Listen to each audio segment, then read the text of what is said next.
para duta besar negara-negara sahabat yang kami hormati, Imam Besar Masjid Istiqlal, Menteri Agama Republik Indonesia dan segenap Menteri Kabinet Merah Putih, anggota DPR, anggota MPR, pejabat sipil dan militer, serta hadirin dan hadirat jamaah Aidul Adha 1447 Hijriah. Jamaah yang mulia, adapun agenda solat Aidul Adha Rabu 10 Zulhijjah 1447 Hijriah yang bertepatan dengan tanggal 27 Mei 2026 Miladiah. Pelaksanaan solat Aidul Adha dipimpin oleh Imam Al-Hafidh Haji Ahmad Ansaruddin Ibrahim SQMA. Khutbah Aidul Adha disampaikan oleh Al-Mukarram Profesor Dr. Kiai Haji Hamdan Johannes MA PhD, Rektor Universitas Islam Negeri UIN Alauddin Makassar, dengan tema meneguhkan spirit kurban merawat alam dan kemanusiaan. Bilal Al-Ustadz Haji Muhammad Syawal Mubarak SSOS. Hadirin wal hadirat yang berbahagia, adapun perolehan hewan kurban tahun ini, sapi sebanyak 63 ekor, kambing 12 ekor, domba 1 ekor. Demikian untuk dimaklum. Wallahul musta'an wa waliyut taufiq. Wassalamualaikum warahmatullahi wabarakatuh. Solat Aidul Adha 1447 Hijriah dimulai.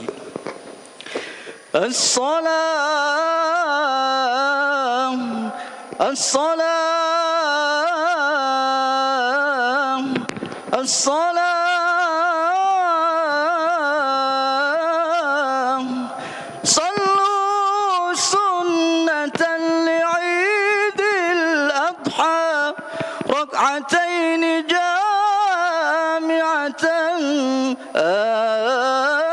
أجركم الله.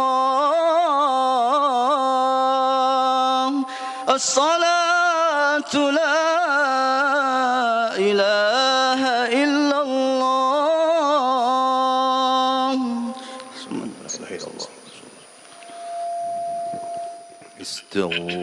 استووا أقيموا صفوفكم اعتدلوا. Luruskan dan rapatkan shaf.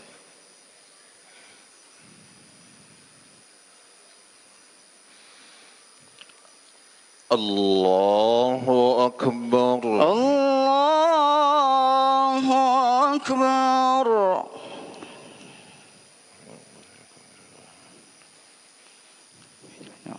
Allahu Akbar.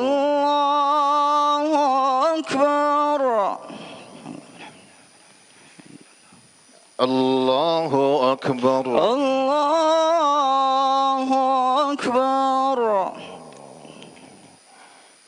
Allahu Akbar. Allahu Akbar. Allahu Akbar. Allahu Akbar.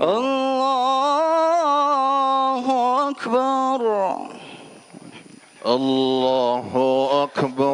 Allahu Akbar. Allahu Akbar. Allahu Akbar. Allahu Akbar. Allahu Akbar. Bismillahirrahmanirrahim. Alhamdulillahi Rabbil alamin. Ar-Rahmanir Rahim. Maliki yawmiddin. Iyyaka na'budu wa iyyaka nasta'in.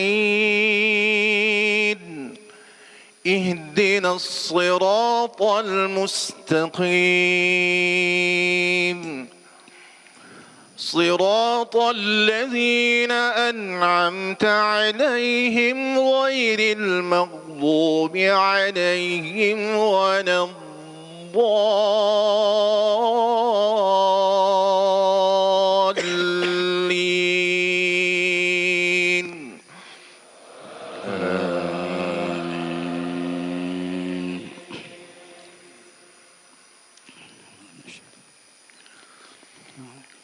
قل صدق الله فاتبعوا ملة إبراهيم حنيفا وما كان من المشركين إن أول بيت وضع للناس للذي ببكة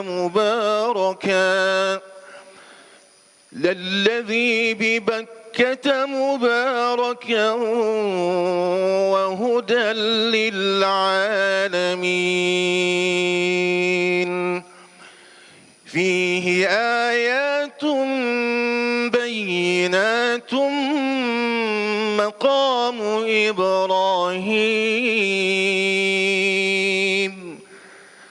ومن دخله كان آمنا ولله على الناس حج البيت من استطاع إليه سبيلا ومن كفر فإن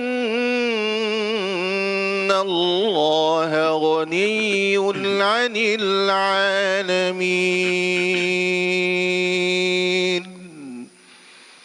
الله أكبر الله أكبر. سمع الله لمن حمده ربنا ولك الحمد. الله أكبر الله أكبر. الله أكبر الله أكبر. الله أكبر الله أكبر.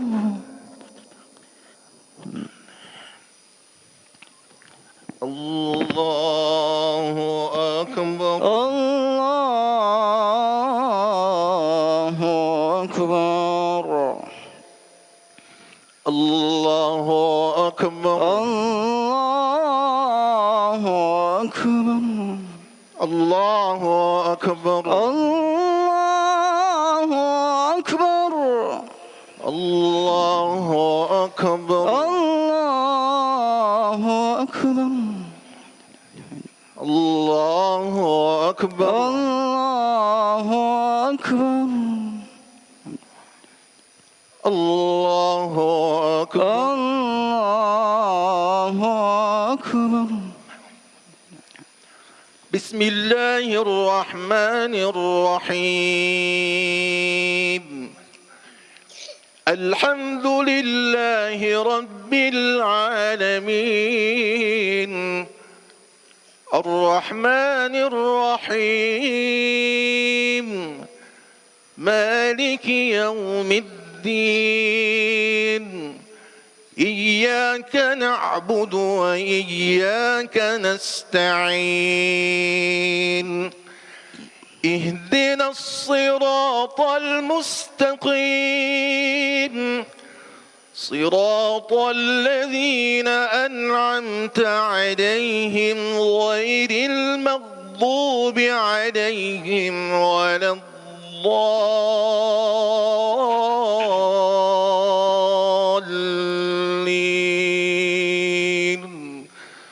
آمين.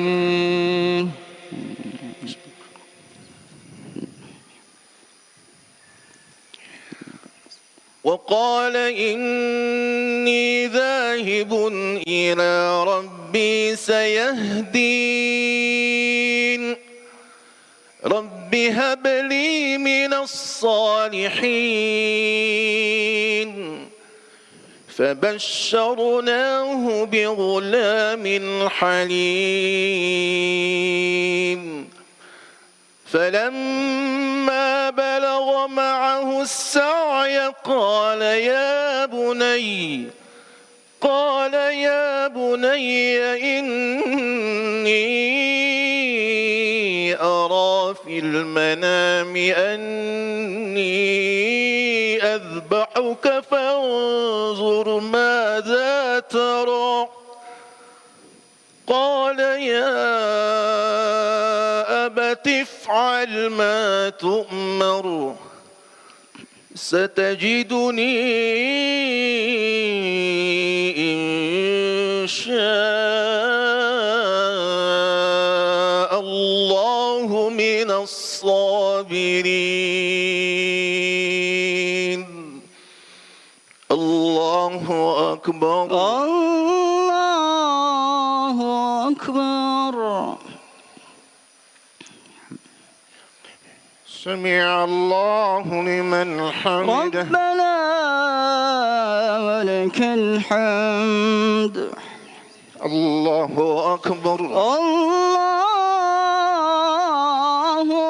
أكبر الله أكبر الله أكبر الله أكبر الله أكبر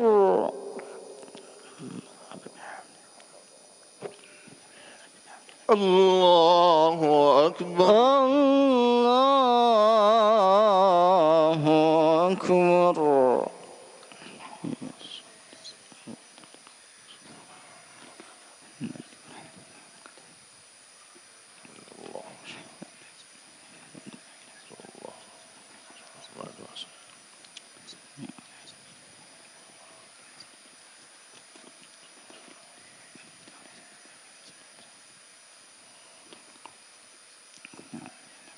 السلام عليكم ورحمة الله السلام عليكم ورحمة الله السلام عليكم ورحمة الله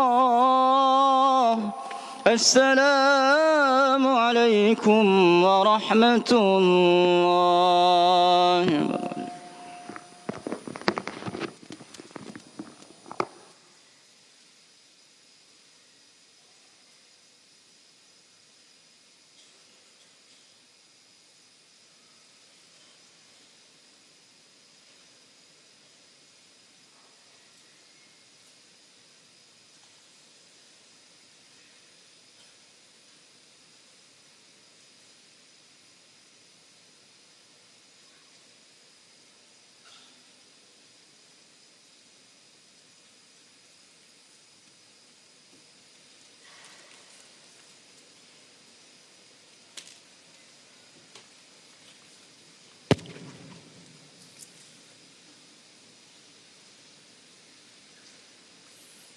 Assalamualaikum warahmatullahi wabarakatuh.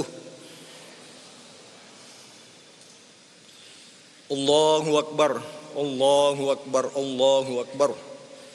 Allahu Akbar, Allahu Akbar, Allahu Akbar. Allahu Akbar, Allahu Akbar, Allahu Akbar. Allahu Akbar kabira. Walhamdulillahi katsira. Wa subhanallahi bukratan wa asila. La ilaha illallah wahdah sadaqa wa'dah wa nasara 'abdah wa a'azza jundahu wa hazamal ahzaba wahdah. La ilaha illallah wallahu akbar. Allahu akbar walillahil hamd. Alhamdulillahilladzi anzalal aida diyafatal anam. Asyhadu an la ilaha illallah wahdahu la syarikalah al-malikul allam. Wa asyhadu anna Muhammadan abduhu wa rasuluh sayyidul anam. Allahumma salli wa sallim wa barik ala sayyidina Muhammad wa ala alihi wa ashabihi alladhina jahadu bihifzi dinil malikil allam. Amma ba'd. Ayyuhal aiduna wal aidati rahimakumullah. Usikum wa iyaya bitaqwallah. Faqad fazal muttaqun. Faqad qala Allah subhanahu wa ta'ala fil Qur'anil Karim, kuntum khaira ummatin ukhrijat linnas ta'muruna bil ma'rufi wa tanhauna 'anil munkari wa tu'minuna billah. Walau amana ahlul kitab lakana khairal lahum minhumul mu'minuna wa aktsaruhumul fasiqun. Shadaqallahul azim. Bapak Wakil Presiden Republik Indonesia dan hadirin yang kami muliakan, mengawali khutbah ini dengan tema meneguhkan spirit kurban, merawat alam dan kemanusiaan, izinkan kami menyampaikan kisah ilustratif. Ada seorang profesor yang juga seorang peneliti ternama sedang berlibur di sebuah kawasan pantai dengan pemandangan pegunungan di sekitar. Profesor itu menyewa perahu sampan dari nelayan yang tinggal di pantai tersebut. Dia meminta kepada nelayan untuk dibawa keluar dari bibir pantai untuk bisa menikmati keindahan pegunungan di sekitar. Saat bersama dengan nelayan itu di atas sampan kecil, profesor itu mulai angkat bicara. Pak nelayan, saya melihat kamu hanya terdiam saja. Saya ingin bertanya, apakah dalam hidupmu kamu pernah belajar filsafat? Ilmu tentang mengolah pikiran. Nelayan itu menjawab singkat, tidak pernah.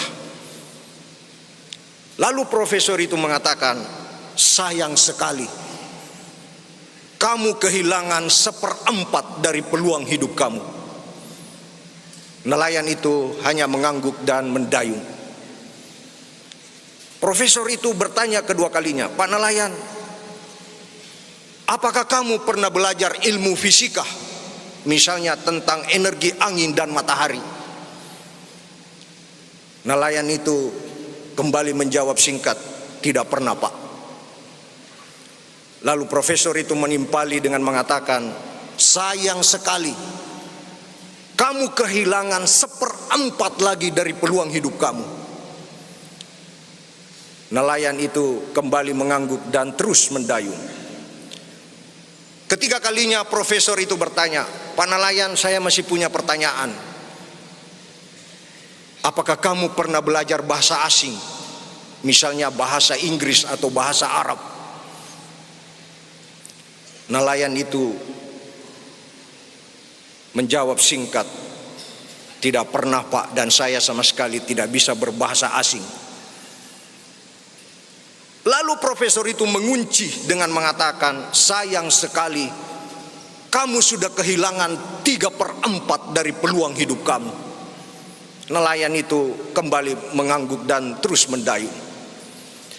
Para hadirin, segera setelah profesor itu bertanya, tiba-tiba ada ombak besar dari tengah laut yang membuat sampan kecil itu oleng. Profesor itu panik. Lalu nelayan itu mulai angkat bicara juga. Dengan datar, nelayan itu mengatakan, Pak Profesor, dari pengalaman saya melaut di sekitar pantai ini, saya yakin akan ada lagi ombak yang lebih besar akan menerpa kita, dan kemungkinan besar sampan kita ini akan tenggelam. Saya ingin bertanya kepada Profesor, kata nelayan, apakah Bapak pernah belajar berenang? Dengan muka pucat ketakutan dan gemetaran, profesor itu menjawab, tidak pernah. Lalu dengan sopan, nelayan itu mengatakan, sayang sekali, Bapak akan kehilangan seluruh peluang hidup Bapak. Para hadirin, kisah ilustratif ini bertutur tentang fenomena kesombongan diri, lakon tentang hilangnya penghargaan terhadap jati diri. Profesor itu menyombongkan diri di depan nelayan kampung yang sederhana karena menguasai banyak pengetahuan. filsafat, fisika, bahasa asing. Namun dia abai bahwa dalam hidup ini ada yang disebut dengan berenang. Keterampilan yang tentunya dikuasai oleh nelayan itu. Namun profesor itu lupa untuk mempelajarinya. Allahu Akbar, Allahu Akbar, Allahu Akbar, walillahil hamd. Bapak Wakil Presiden dan hadirin yang kami muliakan,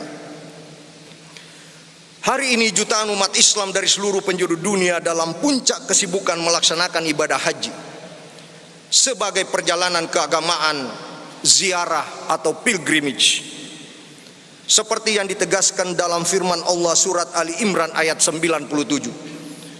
Walillahi 'alan nasi hajjul baiti man istata'a ilaihi sabila. Artinya mengerjakan haji adalah kewajiban manusia terhadap Allah, yaitu yang sanggup mengadakan perjalanan ke Baitullah. Ibadah haji adalah medan pelatihan untuk mengikis kesombongan diri. Ibadah haji melibatkan proses perpindahan dari tataran kehidupan profan kepada kesucian, yang disimbolkan dengan pakaian ihram yang serba putih tanpa jahitan. Proses pensucian diri tidak hanya mencakup pensucian fisik, tetapi juga pensucian dari tanda-tanda lahiriah yang menunjukkan perbedaan sosial. Bukan justru setelah pulang dari haji adalah kecenderungan menempatkan diri pada status sosial yang lebih tinggi dengan aksesoris haji yang dibawa pulang. Dari ajaran ibadah haji itulah Idul Adha yang kita lakukan saat ini disebut juga sebagai Idul Hajj, karena syarat dengan ajaran kesetaraan, solidaritas sosial, kontrol egoisme dan keangkuhan. Idul Adha juga disebut sebagai Idul Kurban, yaitu momentum untuk menapaktilasi kisah kenabian yang dilakoni oleh dua figur penting, yaitu Nabi Ibrahim dan Nabi Ismail. Kisah Ibrahim dan Ismail tidak hanya berbicara tentang ketaatan, tetapi juga tentang cinta yang diuji dan kemanusiaan yang diteguhkan. Nabi Ibrahim tidak sekedar diperintahkan untuk menyembelih putranya, tetapi diuji apakah cintanya kepada Allah lebih besar daripada cintanya kepada dunia. Itulah esensi kurban. Kurban bukan hanya ritual, tetapi proses untuk bertransformasi. Ia mengajarkan bahwa manusia tidak boleh dikuasai oleh kepemilikan, melainkan harus menguasai dirinya untuk berbagi. Spirit kurban sejatinya harus melampaui batas-batas simbolik. Dunia menghadapi krisis kemanusiaan dan krisis lingkungan. Di berbagai belahan dunia manusia menderita karena perang, kemiskinan dan ketidakadilan. Sementara itu bumi yang menjadi rumah kita bersama terus terluka akibat eksploitasi tanpa batas. Kita hidup dalam peradaban yang sering kali lupa bahwa alam bukanlah objek, melainkan amanah. Padahal Allah telah mengingatkan bahwa kerusakan di muka bumi karena ulah tangan manusia, seperti dalam surat Ar-Rum ayat 41. Zaharal fasadu fil barri wal bahri bima kasabat aydin nas liyudhikahum ba'dalladzi amilu la'allahum yarji'un. Artinya, telah tampak kerusakan di darat dan di laut disebabkan perbuatan tangan manusia. Allah membuat mereka merasakan sebagian dari perbuatan mereka agar mereka kembali ke jalan yang benar. Allahu Akbar, Allahu Akbar, Allahu Akbar. Bapak Wakil Presiden dan hadirin yang kami muliakan, ibadah kurban mengajarkan kita untuk rela berkorban demi kebaikan yang lebih besar. Jika Nabi Ibrahim rela mengorbankan yang paling dicintainya, maka kita pun saatnya bertanya pada diri kita, apa yang siap kita korbankan untuk menyelamatkan alam dan kemanusiaan? Ada sejumlah petunjuk yang diberikan oleh Al-Quran sebagai ciri praktis dari manusia yang memiliki spirit pengorbanan. Pertama adalah menjadi penderma dalam berbagai keadaan. Hal ini ditegaskan dalam surat Ali Imran ayat 134. Alladzina yunfikuna fis sarra'i wad-dharra. Artinya orang-orang yang selalu berinfak, baik di waktu lapang maupun sempit.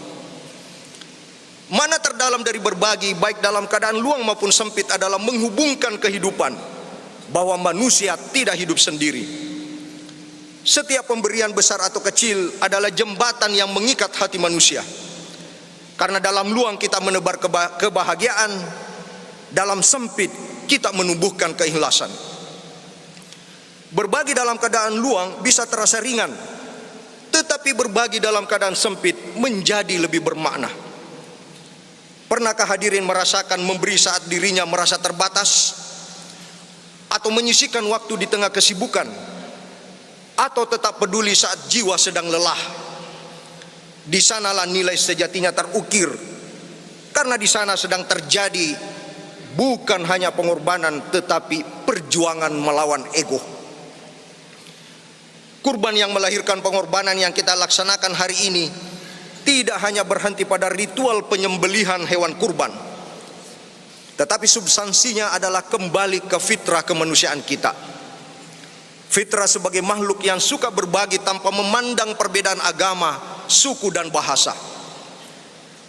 Para pendiri bangsa kita secara cermat memperkenalkan frase tanah tumpah darah sebagai wujud ikatan bersesama sebagai sebuah bangsa. Kita tidak pernah mendengar seseorang yang membutuhkan transfusi darah, tapi mempertanyakan pendonornya dari agama apa, suku apa, keturunan apa, partai apa, atau ormas apa. Karena darah bukanlah simbol kelas, melainkan simbol universalitas. Allahu Akbar, Allahu Akbar, Allahu Akbar, walillahil hamd. Bapak Wakil Presiden dan hadirin yang kami muliakan, kualitas diri berikutnya untuk merawat kehidupan adalah dengan memiliki sikap sabar dan tangguh, sebagaimana dalam surat Al-Baqarah ayat 153. Ya ayyuhalladzina amanu sta'inu bis-sabri was-shalah innallaha ma'as-sabirin. Artinya, wahai orang-orang yang beriman, tolong menolonglah dalam kesabaran dan sholat. Sesungguhnya Allah akan bersama dengan orang-orang yang sabar. Dalam kesabaran manusia belajar untuk rendah hati. Tengoklah cara alam yang tidak pernah tunduk pada ketidakteraturan. Ia bergerak dalam ritme yang tenang tapi pasti. Matahari terbit tanpa tergesa, hujan turun tanpa dipaksa. Karenanya kesabaran dalam perspektif alam adalah terciptanya harmoni semesta. Ia tidak rakus mengambil dan tidak lalai menjaga. Kesabaran dalam konteks kekinian tidak bisa dimaknai sebagai duduk diam menunggu badai berlalu. Sabar adalah kemampuan mengelola diri di tengah era disrupsi, kehidupan bergerak tanpa arah yang bisa diprediksi. Sabar bukan lagi identik dengan perilaku bertahan dalam penderitaan, tetapi ketahanan mental terhadap fenomena distraksi. Sabar adalah kemampuan untuk menjaga produktivitas diri di tengah kehidupan yang serba salah fokus. Sabar adalah kemampuan mengalihkan diri dari meributkan hal-hal yang tidak penting bagi bangsa ini. Dalam relasi kemanusiaan, sabar juga berubah wajah. Sabar bukan sekedar menahan marah, tetapi kemampuan memahami sebelum menghakimi. Di era yang penuh dengan berita hoaks dan ujaran kebencian, sabar adalah yang tidak langsung membalas, tidak tergoda untuk selalu merasa benar, tetapi yang memberi ruang bagi hadirnya perspektif lain. Sabar adalah menjadi pribadi yang mendahulukan sikap tabayun atau klarifikasi, dan pribadi yang suka melakukan saring sebelum sharing. Sabar adalah keadaban di tengah kebablasan dalam berekspresi. Sabar adalah seni mengendalikan diri di tengah dunia yang tidak sabar. Allahu Akbar, Allahu Akbar, Allahu Akbar, walillahil hamd. Bapak Wakil Presiden dan hadirin yang kami muliakan, spirit kurban lebih jauh bisa diteguhkan dengan cara menjadi berdampak terhadap alam dan kemanusiaan, seperti yang digariskan dalam surat Ali Imran ayat 110. Kuntum khaira ummatin ukhriyat linnas ta'muruna bil ma'rufi wa tanhauna 'anil munkari wa tu'minuna billah. Artinya, kamu adalah umat terbaik yang dilahirkan untuk manusia, menyuruh kepada yang ma'ruf, mencegah dari yang mungkar, dan beriman kepada Allah. Dalam konteks kehidupan berbangsa, kita memerlukan Neo Ibrahim dan Neo Ismail yang tidak lagi bertanya apa yang negara telah berikan kepadamu, tetapi bertanya apa yang kamu telah berikan kepada negaramu. Kebermanfaatan hidup di zaman sekarang bukan lagi sekedar tentang menjadi orang baik, tapi tentang menjadi berarti. Banyak orang hadir, tapi sering tidak banyak yang benar-benar berdampak. Di era di mana semua orang ingin terlihat, kebermanfaatan justru sering lahir dari mereka yang memilih memberi tanpa banyak bersuara. Kebermanfaatan juga bermakna menjadi diri yang relevan. Ilmu yang tidak dibagikan adalah arsip mati. Jabatan tanpa kontribusi adalah kursi kosong. Bahkan kebaikan tanpa kepekaan adalah sekedar untuk terlihat peduli. Hari ini untuk berdampak tidak lagi dibatasi oleh ruang. Satu motivasi bisa menguatkan ribuan orang. Satu program bisa merubah masa depan umat. Tapi di sisi lain, satu sikap acuh juga bisa melukai banyak orang. Satu hoax bisa menyesatkan beragam netizen. Para hadirin, pernahkah mendengar istilah manusia daun, manusia ranting, dan manusia akar? Itulah penggambaran tentang level kebermanfaatan manusia. Manusia daun adalah manusia yang kebermanfaatannya bersifat musiman.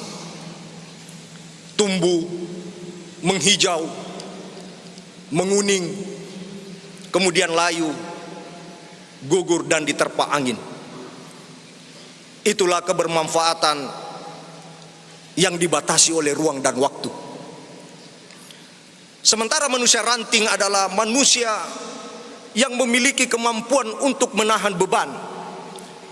Namun bila beban itu bertambah berat, maka ia bisa patah. Itulah kebermanfaatan yang terbatas, terutama bila tantangannya menjadi lebih berat. Dan yang ketiga adalah manusia akar. Ibarat akar yang bisa menahan pohon sepanjang pohon itu bertumbuh.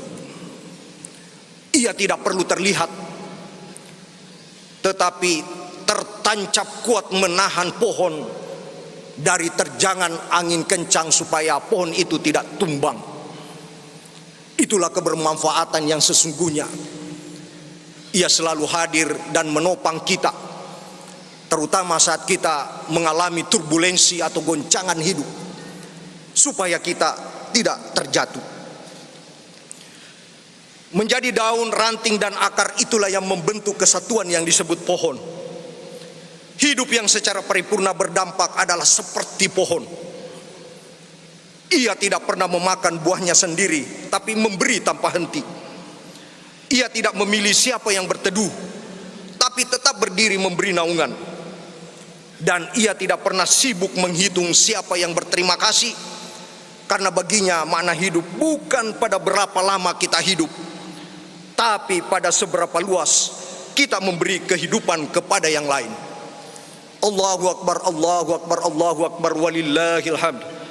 Bapak Wakil Presiden dan hadirin yang kami muliakan, sebagai penutup, saya mengajak sekali lagi kepada kita semua untuk merenungi bahwa Idul Adha bukan sekedar ritual tahunan, tetapi proses untuk menjadi manusia yang lebih tulus, lebih peduli, lebih rendah hati, dan lebih berani untuk melepaskan demi makna yang lebih dalam. Idul Adha bukan sekedar mengulang cerita tentang arti mencintai, tapi tentang pelajaran membalas budi pada tanah yang membesarkan, udara yang menghidupkan, dan sejarah yang membentuk jati diri.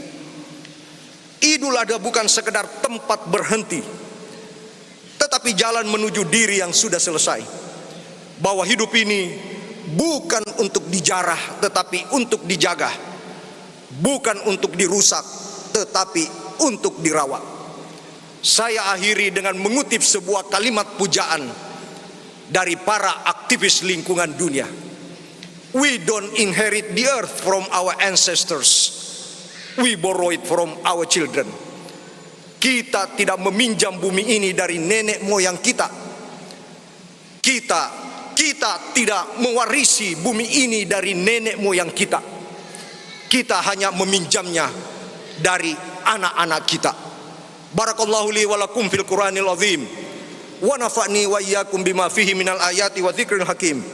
Wa taqabbala minni wa minkum tilawatah innahu huwal ghafurur rahim.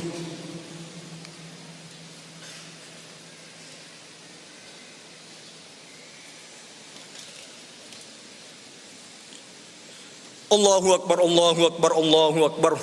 Allahu akbar, Allahu akbar, Allahu akbar, Allahu akbar. Alhamdulillah hamdan katsiran thayyiban mubarakan fih kama yuhibbu rabbuna wa yarda. Wa asyhadu an la ilaha illallah wahdahu la syarikalah. Wa asyhadu anna sayyidana Muhammadan abduhu wa rasuluh. Allahumma salli wa sallim wa barik ala sayyidina Muhammad wa ala alihi wa sahbihi ajma'in. Amma ba'd. Ittaqullaha haqqa tuqatih wa tamassaku minal islami bil urwatil wuthqa. Wa'lamu anna Allah amarakum bi amrin bada fihi bi nafsi wa thanna bi malaikatih. Faqala ta'ala inna Allah wa malaikatahu yusalluna 'alan nabi ya ayyuhalladzina amanu sallu 'alaihi wa sallimu taslima. Allahumma salli wa sallim wa barik ala sayyidina Muhammad. Allahumma ghfir lil muslimina wal muslimat wal mu'minina wal mu'minat al ahya'i minhum wal amwat. Allahumma asli ahwalana wa waffiqna lima tuhibbu wa tarda. Allahumma ja'al baldatana hadhihi baldatan aminatan mutmainnah wa sa'ira biladil muslimin. Rabbana atina fid dunya hasanah wa fil akhirati hasanah wa qina adzaban nar. Ibadallah, innallaha ya'muru bil adli wal ihsan wa ita'i dzil qurba wa yanha 'anil fahsya'i wal munkari wal baghi ya'idzukum la'allakum tadhakkarun. Wa la dzikrullahi akbar wallahu ya'lamu ma tasna'un. Wassalamu alaikum warahmatullahi wabarakatuh.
Oh iya. Saya kemarin udah diambil Pak.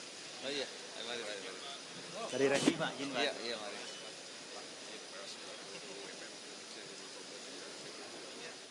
Ya pemirsa, itu dia tadi rangkaian pelaksanaan sholat Idul Adha 1447 Hijriah di Masjid Istiqlal. Tadi Khatib Hamdan Johanis ini menyampaikan ceramah sholat Idul Adha.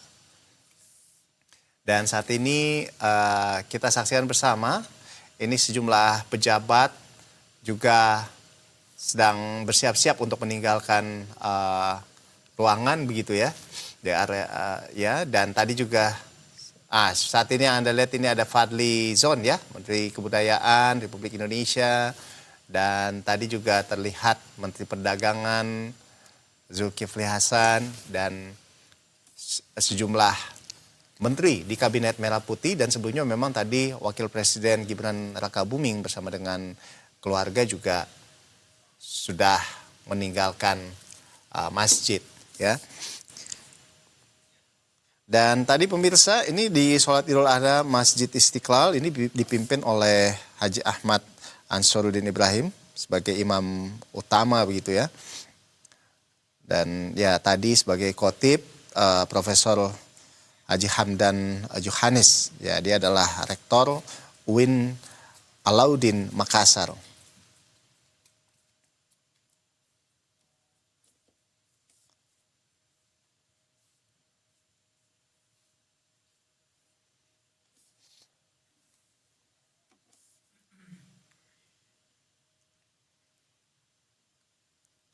Ya, seperti inilah suasana terkini di Masjid Istiqlal Jakarta, pemirsa.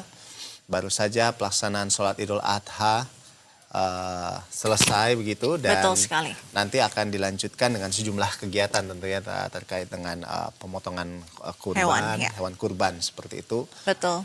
Dan ini kita lihat ini jamaah mulai meninggalkan ruangan, sudah mulai meninggalkan masjid ya. Betul sekali. Dan tadi kita sebelumnya sudah melihat bagaimana pelaksanaan sholat Idul Adha di Masjid Istiqlal Jakarta, di mana Wakil Presiden Gibran Rakabuming Raka ini hadir bersama dengan keluarga, dan tadi sholat yang berdampingan ya dengan Menteri Agama Nasaruddin Umar yang sekaligus ini juga merupakan imam besar Masjid Istiqlal. Betul.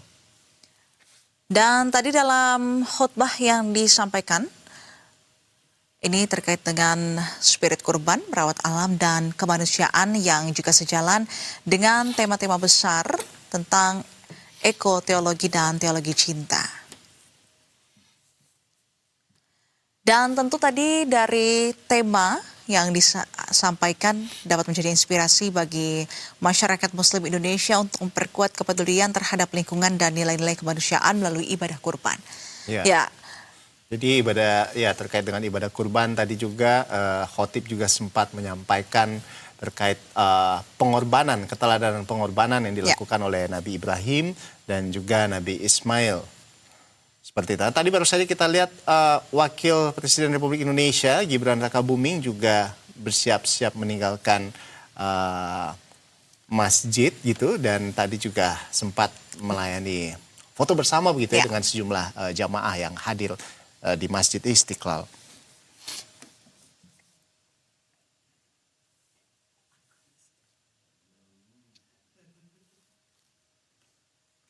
Jadi memang ini adalah sholat Idul Adha, memang ini di tingkat kenegaraan ya dilakukan, namun sholat ini juga memang dimulai tadi jam 7 pagi dan memang dibuka untuk masyarakat umum. Betul sekali. Ya. Jadi seperti tadi kita lihat sejumlah jemaah juga ini berfoto begitu ya, selfie bersama dengan sejumlah pejabat dari mulai Wakil Presiden Republik Indonesia hingga jajaran Menteri Kabinet Merah Putih.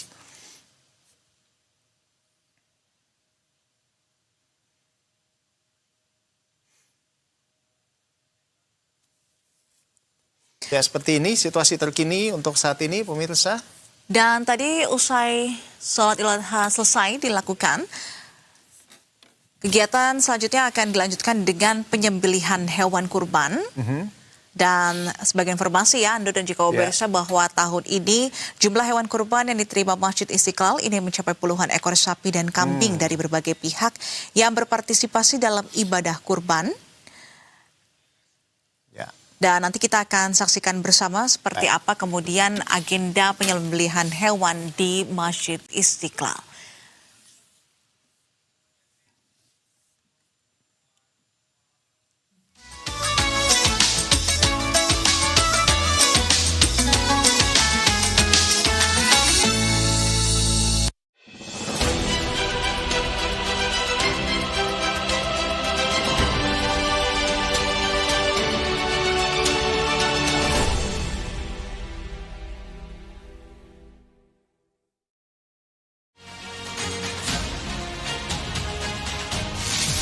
dampak konflik geopolitik antara Iran, Israel, dan Amerika Serikat mulai dirasakan pelaku usaha kecil di daerah. Kami akan menghadirkan informasi seputar beragam dinamika perekonomian nasional, mulai dari kebijakan pemerintah hingga ekonomi kerakyatan bersama saya, Monik Syafira.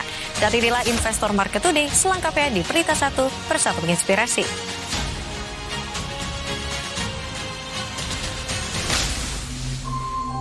Hanya di BTV dan Berita 1.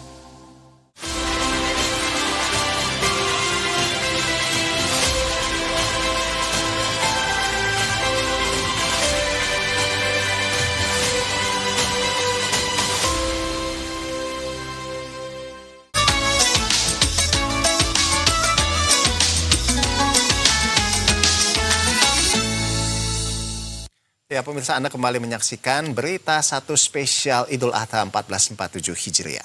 Dan kembali kami ajak Anda untuk melihat bagaimana suasana terkini di Masjid Istiqlal Jakarta, di mana sholat Idul Adha sudah selesai dilakukan. Dan kita lihat pemirsa di layar saat ini, Wakil Presiden Gibran Rakabuming akan meninggalkan Masjid Istiqlal bersama dengan keluarga.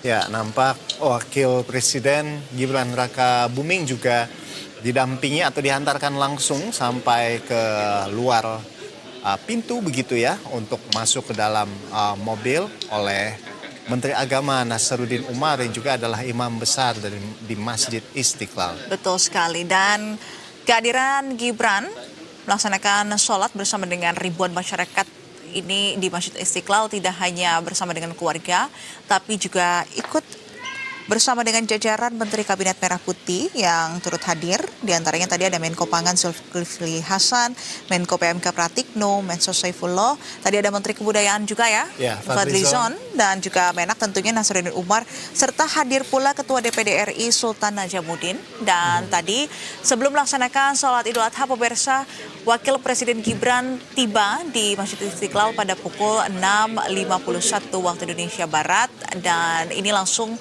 menduduki saf paling depan berdampingan dengan Menak Nasaruddin Umar. Dan tadi sholat Idul Adha berlangsung dengan khusyuk, dengan penuh kekhidmatan, dan setelahnya mendengarkan khutbah. Ya, dan nanti juga akan ada kegiatan pemotongan hewan kurban seperti itu ya.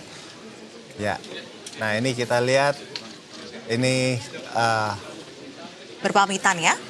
ya, Wakil Presiden berpamitan, kita lihat bersama dengan istri juga. Ini sepertinya kompak ya, dengan pakai baju dengan ton warna hijau. Hijau sage ya. Ya, hijau. Betul. Sage. Baik. Wakil Presiden Gibran bersama dengan istri dan juga keluarga sudah naik ke dalam mobil dan segera meninggalkan Masjid Istiqlal, pemirsa.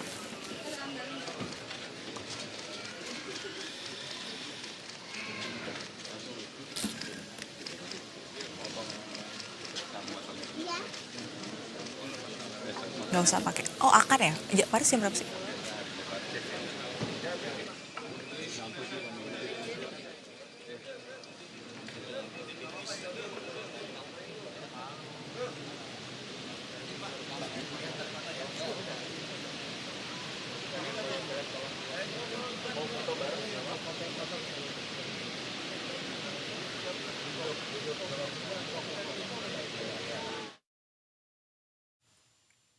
Ya, baik, pemirsa, tadi kita sudah saksikan